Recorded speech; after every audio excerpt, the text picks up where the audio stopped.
महर्षि एक एक और बात है महर्षि जी, अभी प्रसंग चल रहा है। क्या हम एक दूसरे के मन की बात तो जानते नहीं है, जैसे ये इनके बारे की जानते, हम केवल देखते हैं कि बाहरी यश बहुत बड़ा आ गया, क्योंकि आप तो सबको देख रहे हैं महाराज जी। हम देखते हैं कि यहाँ बड़े से बड़ा भी आता है, चाहे किसी भी पदाधिकारी में हो या धन क्षेत्र में हो, तो उनके मन की बाहरी गाड़ी बंगला और खूब यश हो जाना, केवल इसी को प्रधानता, जो आप कह रहे कल्याण, कोई आंतरिक कल्याण नहीं चाह रहा महाराज जी। आंतरिक मतलब आंतरिक आनंद क्या है उसकी परिभाषा भी उनको पता नहीं है, आंतरिक सुख क्या है, वो बाहरी वस्तुओं को इसीलिए कहा गया है कि सुत दारा धन लक्ष्मी पापियों के घर होए, संत समागम हरि कथा तुलसी दुर्लभ दोए। क्योंकि संत समागम से पता चलता है कि वास्तविक आनंद किसे कहते हैं। हाँ, देखो बहुत गाड़ियां हैं और बहुत धन है, बहुत संपत्ति है, और तुम यहाँ सुनते हो एकांत में रोते नजर आते हैं।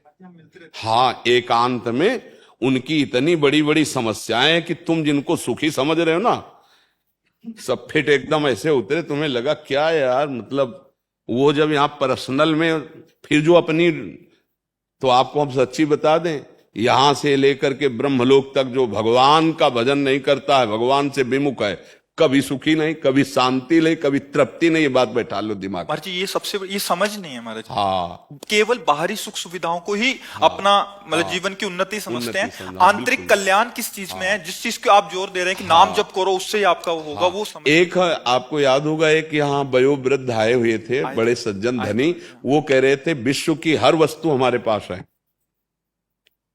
हर वस्तु है हमारे पास, हर पद का हमने सम्मान भोगा है, खूब वैभव है, कोई हमारे पास कमी नहीं, लेकिन एक डर है कि मरूंगा सब छूट जाएगा। हम कहा इसी डर से मुक्त करने के लिए अध्यात्म है।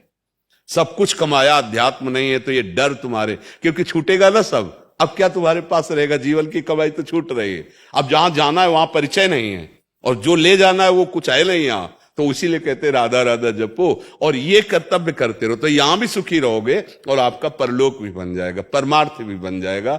पर बिना सत्संग के विवेक जागृत नहीं होता, बिना विवेक के ये बात समझ में नहीं आती, बिना विवेक के नहीं समझ में आएगी। विवेकवान तो कोई बिरला ही होता है, और ऐसे नहीं कि गृहस्थी में भगत नहीं, एक से एक गृहस्थी में भी विवेकवान भगत है, पर सबको ही नहीं है। सबको ये लगता है कि जैसे किसी महात्मा का यह सुना तो उनको लगता है चलते हैं शायद यहां काम बन जाए, वो इसकी भावना में होते कि पुत्र हो जाए, या जैसे बीमारी है तो रोग दूर हो जाए, या ऐसा ऐसा कुछ। जैसे देखो, हम तुमसे पक्की बात कहते, किसी के सामर्थ्य ले कि तुम्हें रोग रहित कर दे, हमारी पक्की बातें मान लेला, ये हम शास्त्र सम्मत कहते।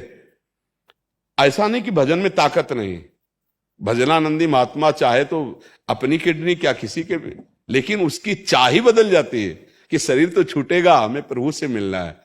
हमारा भजन का फल प्रभु से प्रेम है, ना कि शरीर से प्रेम है। ये शरीर तो नियत समय के लिए मर जाएगा, ये आज नहीं तो कल मर जाएगा, ऐसे सबका शरीर है, और सब जान रहे हैं, सब समझ रहे हैं। जब एक दूसरे का सौ ले जाते हैं तो क्या बोलते हैं, राम नाम सत्य है, सत्य बोलो मुक्ति है। ये जान गए कि राम नाम सत्य, फिर भी लौटते समय बीड़ी पीते हुए प्रपंच बोलेंगे, राम नाम नहीं जपेंगे, तो ये इनका ज्ञान है, तो कैसे समझाए। अब ये बात तो सत्य है कि राम नाम सत्य है। अब किसी का ब्याह हो रहा हो, अगर वहां कोई साधु महात्मा जोर से बोले राम नाम सत्य, तो धक्के मार के बाहर निकाल दिया कि ये केवल मरने पे बोला जाता है, नहीं कहेंगे। अच्छा, ये कोई मरने वाला मंत्र थोड़ी कि मर गया तो ही बोला जाता है। भाई भगवान का नाम सत्य है, वो आग गाओ, पूरे जीवन इसको स्वीकार करो, तो ये बावरापन नहीं छूटता है। सबको ज्ञान है कि यहां से जाना है, कुछ नहीं पास जाए, लेकिन हमको भगवत प्राप्ति करनी, ये बात नहीं किसी के समझ में आती। तो अब हम तो भगवान के चरणों के आश्रित हैं, हम तो यही प्रयास करेंगे कि आपका जीवन मंगलमय हो, नाम जप करें, बुरे आचरण छूटे, और आपके अंदर भूख पैदा हो जाए भगवान की। अगर भगवान की भूख पैदा हो गई तो सब कुछ मिल जाएगा। महालक्ष्मी चरण चापती हैं हमारे श्री भगवान के, जो चाहिए वो मिल जाएगा, और भगवान भी मिल जाएंगे। बड़े कृपालु हैं, सकाम या निष्काम कैसे भी भगवान का भजन शुरू करे वो भगवान मंगल कर देते हैं। आर्त, अर्थार्थी, जिज्ञासु, ज्ञानी, 4 प्रकार के भगवान ने भक्त बताए। अगर तुम्हें धन चाहिए तो नाम जप करो, तुम्हें संकट निवृत्ति चाहिए तो नाम जप करो, तुम्हें प्रभु को जानना है तो नाम जप करो, प्रभुमय हो जाना है तो नाम जप करो। भजन से होगा, बिना भजन के नहीं होगा। खूब नाम जप करो, अपने आप ज्ञान प्राप्त हो जाएगा। देखो ये पक्की बात समझ लो, जिनको सीधा राम राम कहना नहीं आता था, वो जब उनको मरा मरा रटवाया तो मरा मरा मरा मरा, एक दो के बाद नाम आ गया ना, वो इतने सिद्ध महापुरुष हो गए, इसी से सब ज्ञान प्राप्त हो गया। अगर नाम जप करो, तुम तो सीधा बोल लोगे ना, अगर नाम जप करो तो सब कुछ प्राप्त हो जाएगा, सब अज्ञान नष्ट हो जाएगा, सब चाहते पूर्ण हो जाएंगी। विश्वास कर लीजिए, चाहते पूर्ण का मतलब चाहत ही नहीं रह जाएगी। जैसे तुम्हारे सामने इस समय हम 2000 रुपए की एक अटैची रख दें और आपको पकड़ावे खोल के दिखा दें, आपका मन कहेगा ले जाने का क्या? 2000 रुपए बंद हो गए ना, 2000 बंद हो गए। आप क्या कहोगे? अरे बाबा काहे को विनोद करते हो, ये धरो कूड़ा कर बाद कौन ले जाएगा। ऐसे भजन करने वाले को पूरे विश्व का सुख भोग वैभव कूड़े की तरह नजर आता है। ब्रह्मादिक के भोग सब विषम लागत ताई, नारायण ब्रज चंद की लगन लगी है जाए। समलोष्टास्म कांचना, पत्थर का टुकड़ा, माटी का ढेला, सोने का बिस्कुट, जिसकी एक नजर वो भजनानंदी।